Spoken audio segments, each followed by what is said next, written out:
Halo semua, berjumpa lagi dengan suara saya, Majolean Sukadi di akun YouTube Wow TV. Kanal berbagi cerita positif dan hal-hal baik berkaitan hidup yang layak untuk diceritakan. Teman-teman, pada hari ini saya ingin berbagi cerita berkaitan kesabaran.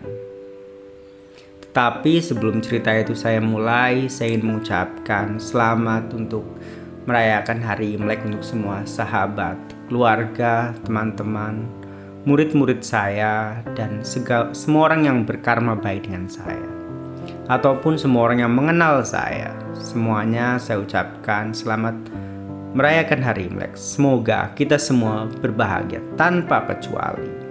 Semoga kita semuanya berbahagia. Pada hari ini saya ingin berbagi cerita berkaitan kesabaran. Tadi judulnya sudah saya katakan di depan.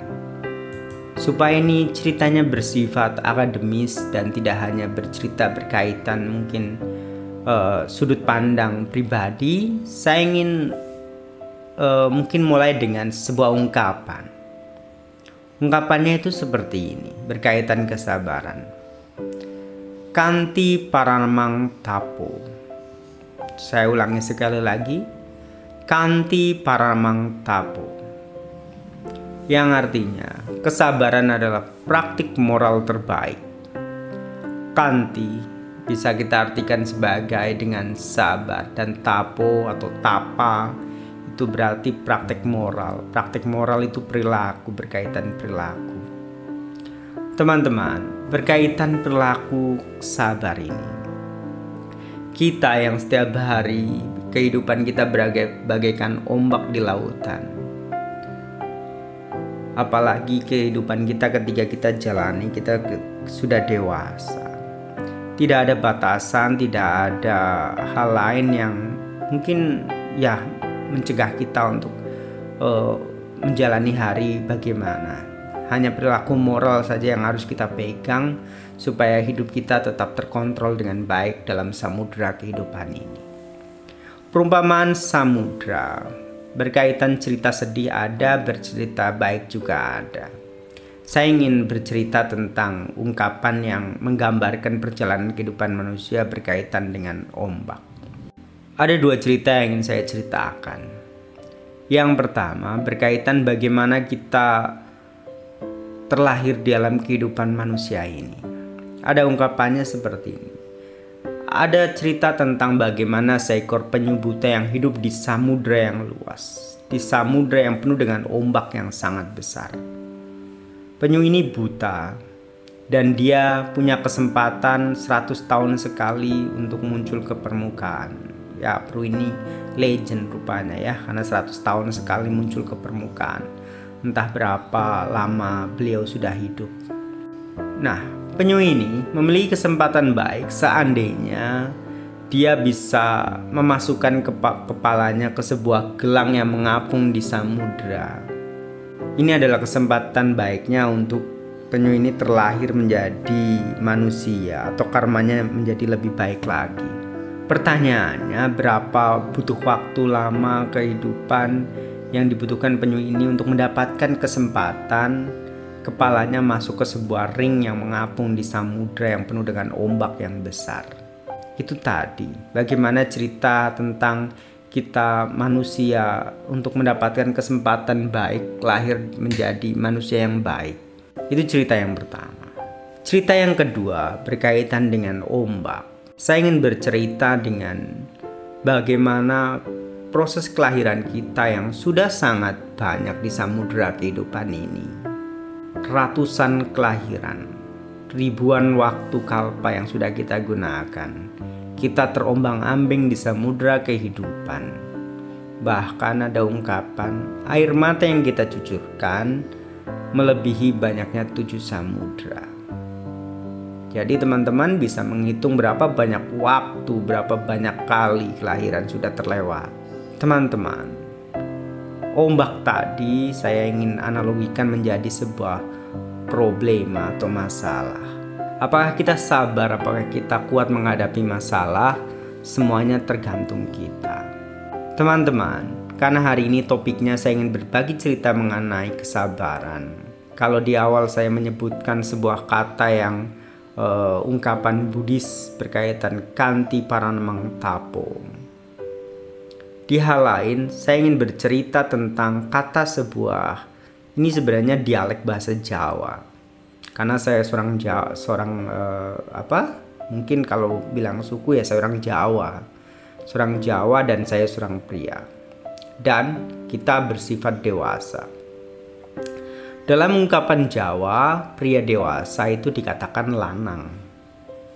Ungkapan ini bahasa Jawa asli. Lanang di sini diartikan itu lakunya tenang atau lakunya sabar, praktiknya sabar. Entahlah arti ini memang arti cocok logi atau arti yang sebenarnya. Tetapi jika segala sesuatu itu baik dan bermanfaat, saya akan katakan iya. Jika sesuatu itu tidak bermanfaat dan penuh dengan keraguan, saya katakan tidak. Dalam Buddhisme ada sebuah metodologi untuk mengecek sesuatu, itu ehipassiko. Karena ini ungkapan positif dan saya juga mengamini memang harus seperti ini. Praktik tenang. Lanang berarti lakunya tenang atau laki-laki yang berperilaku tenang. Artinya, supaya ungkapan ini lebih jelas saya ingin bacakan. Seorang laki-laki, seorang pemimpin harus memiliki sifat tenang. Jangan tergesa-gesa, ceroboh, kasar, suka meremehkan atau menganggap enteng segala sesuatu. Dalam kondisi apapun, yang tenang akan membantu untuk berpikir lebih jernih, bertindak lebih tepat. Sebaiknya, jika suka terburu-buru, kebanyakan akan memberikan hasil yang kurang baik. Jadi, bersikap tenanglah. Dalam ajaran agama mengajarkan kita untuk praktek tenang, praktek sabar. Dalam hal umum, mungkin kita juga diajarkan untuk sabar juga. Jadi, segala sesuatu yang bersifat bermanfaat itu ilmu. Kiranya mengajarkan manusia untuk bagaimana selalu menjadi lebih baik. Saya ingat ungkapan dalam proses pendidikan, bagaimana tujuan pendidikan itu harus kita maknai sebagai sebuah perubahan perilaku. Bukan hanya gelar akademik ataupun gelar ijazah tertulis di kertas yang menandakan Anda pernah sekolah. Itu ungkapan salah satu profesor yang sering muncul di televisi. Tetapi saya ingin katakan seperti ini. Pendidikan memiliki tujuan penting, yaitu bagaimana pendidikan itu bertugas untuk mencerdaskan pribadi seseorang. Itu yang pertama. Yang kedua, pendidikan bertugas membuat seseorang menjadi terampil. Dan yang ketiga, pendidikan membuat seseorang menjadi baik. Saya ulangi sekali lagi. Ada 3 tugas pokok pendidikan. Kita sebagai seorang yang terdidik, kita memiliki kewajiban untuk mengamalkan hal ini. Tugas pendidikan adalah bagaimana membuat seseorang untuk menjadi cerdas, tercerdaskan, tahu sesuatu yang baik, yang bermanfaat, tahu segala sesuatu yang dibutuhkan. Ini tugas dari pendidikan. Yang kedua, tugas pendidikan adalah mengajarkan seseorang untuk terampil. Dia ahli dalam sesuatu. Entahlah ini ahli dalam bidang yang dia suka, hobi, ataupun dia ahli dalam bidang pekerjaan yang dia memang harus kerjakan. Yang ketiga, dia itu harus menjadi pribadi yang baik. Dalam ungkapan bahasa Inggris ini disingkat menjadi 3 gelombang besar atau 3 poin besar, yaitu head, hand, heart. Kepala, tangan, dan hati. Ini tugas pendidikan untuk bagaimana membuat kita kita ahli dalam hal-hal seperti ini. Kita cerdas, kita terampil, dan kita baik. Teman-teman, berkaitan bagaimana menjalani kehidupan dengan sabar, bagaimana menjalani kehidupan dalam samudera kehidupan ini. Teman-teman, saya ingin kehidupan ini memang variabelnya ada begitu banyak. Jika Anda memang memiliki bekal pendidikan, saya ucapkan selamat, artinya Anda tahu sesuatu.